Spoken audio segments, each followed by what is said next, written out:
मैं क्या कर सकता हूँ?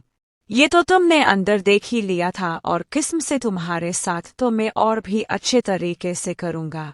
कबीर अपने होंठों पर जुबान फेरते हुए ऊपर से नीचे तक इसका जायजा लेते हुए बोलता है। बेला ये सुनते ही और पीछे हट जाती है। अब इसे पता चलता है कि जिसे वो फरहान समझ रही थी वो तो कोई कबीर है। इसे कबीर से और भी ज्यादा डर लगने लगता है।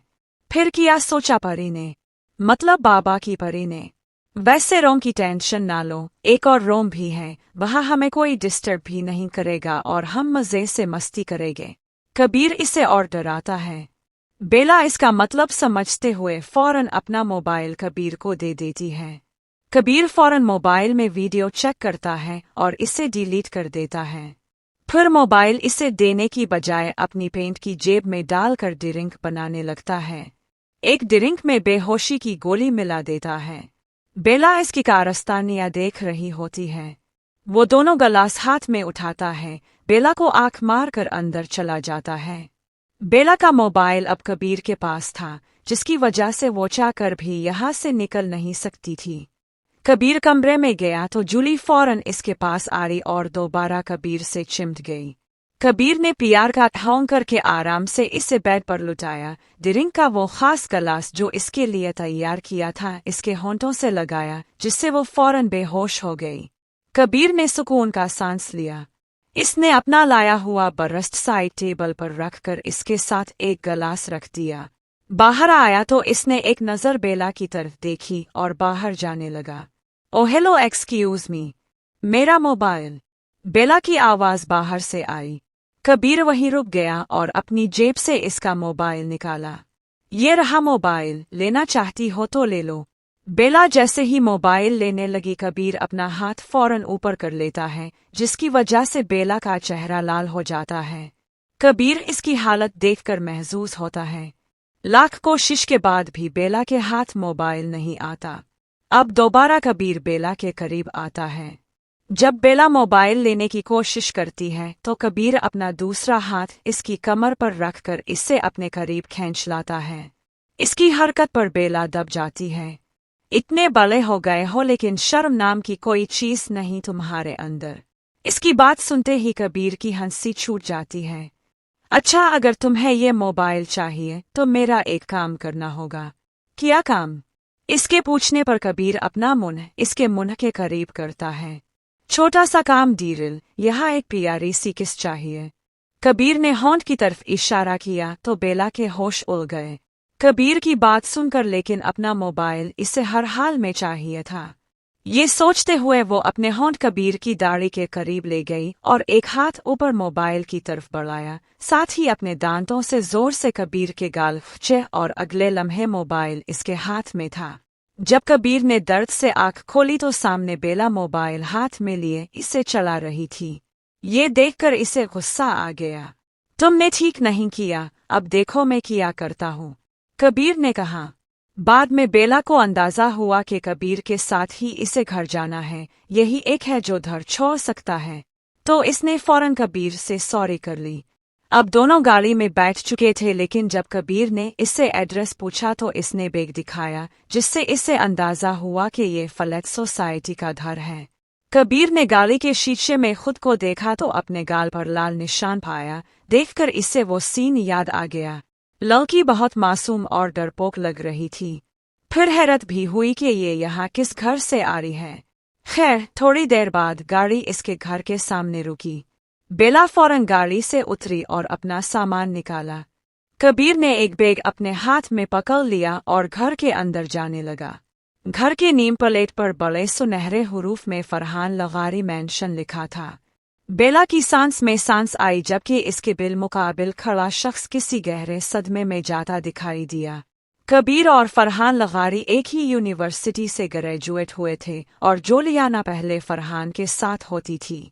जब कबीर ने अपने बाप के कहने पर जूली से दोस्ती कर ली तब से फरहान और कबीर में दरार पड़ गई थी और कबीर इससे नीचा दुखाने और जलन दिलाने का कोई मौका हाथ से जाने न देता था। शुक्र है अपनी मंजिल पर पहुंच गए, बेला ने फूले हुए सांस के साथ कहा, जिसकी बात सुनकर कबीर ने होश की दुनिया में कदम रखा।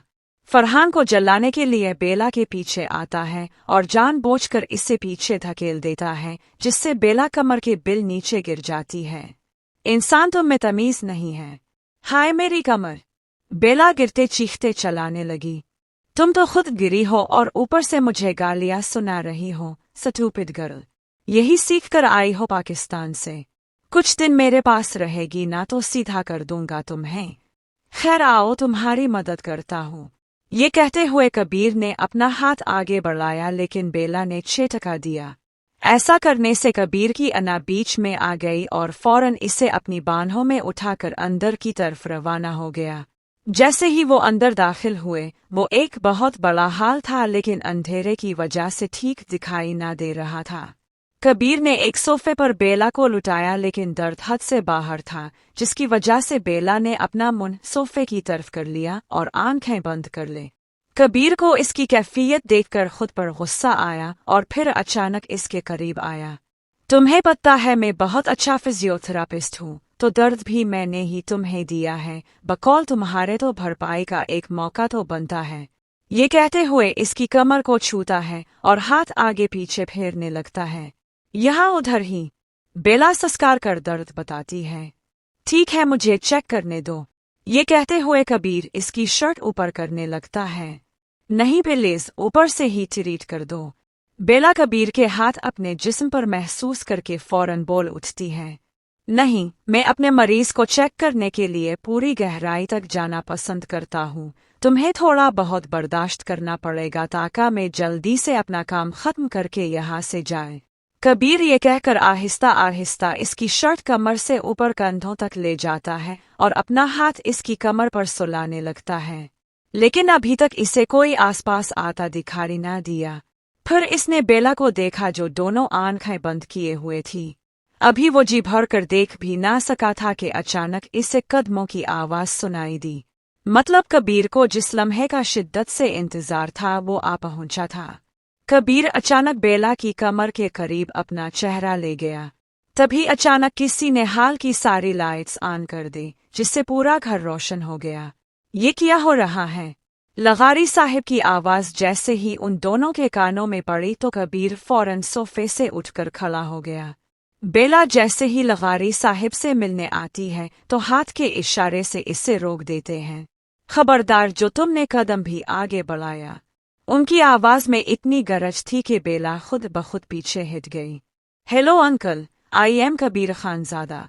कबीर अपना हाथ आगे बढ़ाता है जब लगारी साहिब वापस चले जाते हैं। कबीर अंदर ही अंदर जश्न मना रहा होता है, क्योंकि इस बार भी इसने फरहान लगारी को शिकस्त दे दी थी। इसकी नजर बेला पर पड़ती है, जो मोटे मोटे आंसू बहाकर रो रही थी। सॉरी लिटिल गर्ल, ये करना बहुत जरूरी था, लेकिन तुम नहीं समझोगी। कबीर दिल में बेला से अफसोस करता है।